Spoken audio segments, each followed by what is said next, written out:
అందరికీ praise Lord. Very good morning to all of you. ఎలా ఉన్నారు ఈరోజు?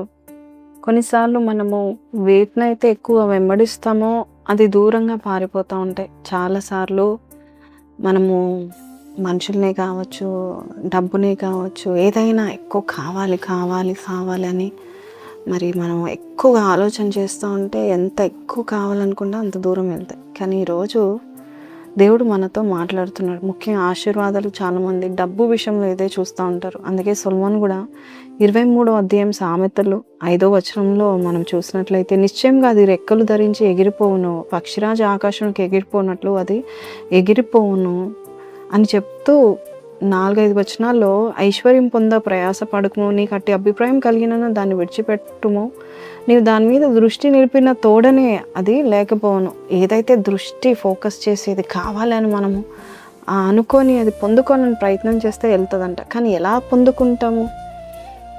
ఎలాగా రెక్కలు దాల్చకుండా మనతోనే ఉండిపోవాలంటే ఒకటి గుర్తుపెట్టుకోండి, మనం ఏదైతే ఆ డబ్బు వెనకాలో పడుతూ దేవుని కాకుండా డబ్బుని, ఆశీర్వాదాన్ని, మనిషిని, ఈ లోకంలో ఏదైనా కూడా మనం వెంబడిస్తూ ఉంటే అది వెళ్ళిపోతుందంట. అయితే దేవుని దృష్టి పెట్టుకొని దేవుని ఆశీర్వాదం పొందుకోవాలని నువ్వు అనుకున్నట్లయితే దేవుడు వెళ్ళిపోనివ్వడు. దేవుడు నీకు ఇస్తాడు, అది ఇస్తే అది నిలిపేస్తాడు. సో దేవుడు ఇచ్చేది ఎప్పుడు మనకి తోడుగా ఉంటుంది, మనకు ఉంటుంది. కానీ దేవుడు ఇవ్వందికి మాత్రం నువ్వు ప్రయాసపడితే అది వెళ్ళిపోతుంది. నీ ప్రయాస వృధా అవుతుంది. అది మనిషే కావచ్చు, డబ్బే కావచ్చు. ఫర్ ఎగ్జాంపుల్, దేవుడు నిశ్చయించిన వైఫ్ ఎవరు యాకోబు కంటే లేయా. కాబట్టి ఆమె చనిపోయేదాకా ఉన్నది. కానీ రాహేల్ని ఈయన కోరుకున్నాడు, ప్రయాసపడ్డాడు, మధ్యలో వెళ్ళిపోయింది, చనిపోవాల్సి వచ్చింది. సో అసలు ఎలాగ మరి దేవుని చిత్తం ఎలాగ అంటే గుర్తుపెట్టుకోండి, దేవుడు అది డబ్బే కావచ్చు, జాబే కావచ్చు, మనిషే కావచ్చు, ఏదైనా కావచ్చు, దేవుడు అది వెళ్ళిపోతుంది అంటే దాని వెనకాల పరిగెత్తడం కాదు. ఒక్కటి నేర్చుకో, సీతాకు ఒక చిలుక అంట, దాని వెనకాల మనం వెళ్తే అది ఎంత ఎత్తుకు పరిగెత్తుతుంది, ఎంత ఫాస్ట్గా వెళ్ళిపోతుంది అంటే చిక్కదు, దొరకదు. కానీ అదే బటర్ఫ్లై ఎప్పుడు వస్తుందో తెలుసా? మనం ఎప్పుడైతే తోట వేసి పూలు వస్తాయో అప్పుడు ఆ పూల కొరకు సీతాకోక చిలుక వస్తుంది. అలాగే దేవుడు ఈరోజు నీతో నాతో మాట్లాడుతున్నాడు. ఏదైతే కావాలని వెళ్తున్నావో అది పొందుకోలేవు, కానీ అది నీ వద్దకు వచ్చేటట్టు చేసుకో అని దేవుడు చెప్తుంటున్నాడు. అది డబ్బే కావచ్చు, ఆశీర్వాదమే కావచ్చు, నీకు కావాల్సిన భార్య కావచ్చు, భర్తే కావచ్చు.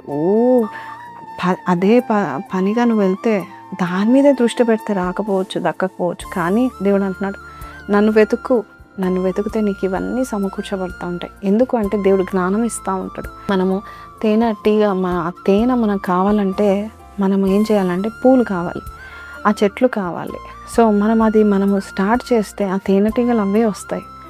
అలాగే ఆ తేనెటీగలు కూడా ఈ మామూలు పూల దగ్గరికి రావు. తేనె అంటే దాని దగ్గర సారం ఉంటేనే, పువ్వులో సారం ఉంటేనే వస్తూ ఉంటాయి. అలాగే సీతాకోక చిలుకలు కూడా అంతే. అలాగే నీలో ఏదైనా సారం ఉంటేనే మనుషులు నీ యొద్దకు వస్తూ ఉంటారు. గమనించండి. ఒక అబ్బాయి అంటూ ఉన్నాడు, నాకు పెళ్ళెందుకు అవ్వట్లేదు అక్క అంటే, ఆయనను చూస్తే ఇష్టం వచ్చినట్టు తింటాడండి, ఆయనను చూస్తే యవనస్తులాగా అనిపించాడు, అంకుల్లాగా ఉంటాడు. ఎలా వస్తారు? ఒకవేళ జాబ్ సరిగ్గా ఉందంటే జాబ్ సరిగ్గా ఉండదు, కుటుంబం సరిగ్గా ఉందంటే ఉండదు. మరి ఏం చేసుకోవాలి? ఫస్ట్ ఇవన్నీ ఆర్డర్గా నువ్వు చేసుకుంటూ వెళ్ళిపోవాలి.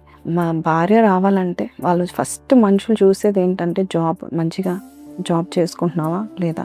తర్వాత ఫిట్నెస్ చూస్తూ ఉంటారు. సో నువ్వు ఎంత ఫిట్గా ఉన్నావు, ఎట్లా ఉన్నావు అనేది చూస్తూ ఉంటారు. ఎవరైనా అంతే. నువ్వు కూడా ఒకవేళ నువ్వు యవనస్తుడుగా ఉంటే నువ్వు కాబోయే భార్యను, నీకంటూ ఒక ఆశయాలు ఉంటాయి, ఇలా ఉండాలని. సో దాన్ని వర్క్ ఆన్ ఇట్. అప్పుడు కరెక్ట్ వారు వస్తారు. అంతేకాదు, చాలామంది వచ్చి అడుగుతారు, నాకు ఇట్లాంటి అబ్బాయి కావాలని వస్తారు.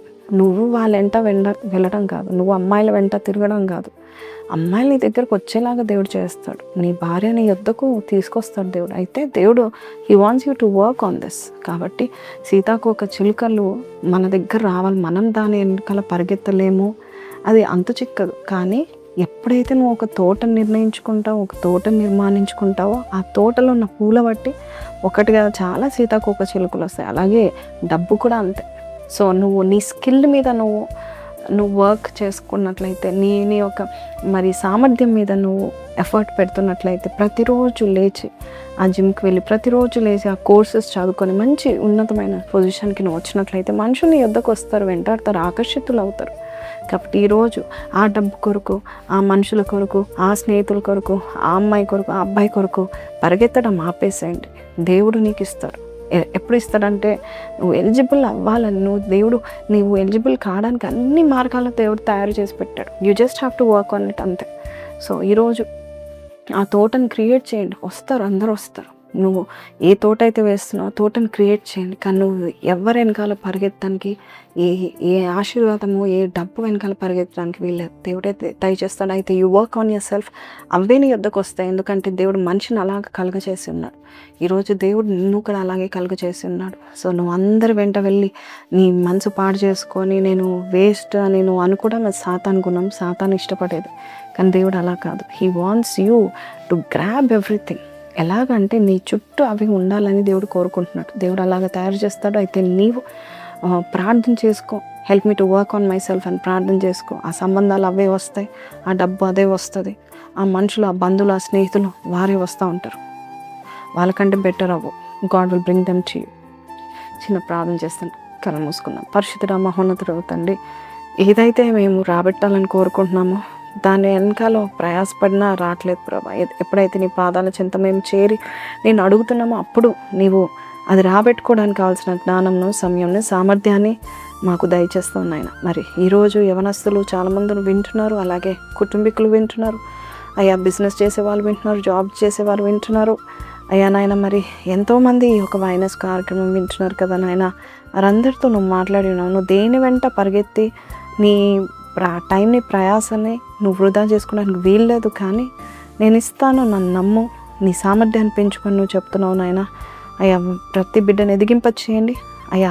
అనేకులు నాయన వారి యొద్దకు వచ్చేటట్టుగా సాయం చేయండి. సల్మాన్కి ఇచ్చిన జ్ఞానం బట్టి రాజులు సహితము, రాణులు సహితము నాయన, జ్ఞానులు అందరూ వచ్చారు నాయన. అలాగే నాయన ప్రభ, మరి మీరు మా అందరికీ అట్టి సామర్థ్యాన్ని, శక్తిని మాకు దయచేస్తామని యేసు పరిశుద్ధ నామమున అడిగి వేడుకొంచున్నాం తండ్రి, ఆమేన్. సో ప్రైజ్లోనండి. ఈరోజు దేవుడు మీతో మాట్లాడితే కింద కమెంట్లో విశ్వాసపూరితంగా రాయండి. I will not chase anything, they will come to me అని పెట్టండి. May God bless you. Praise lord.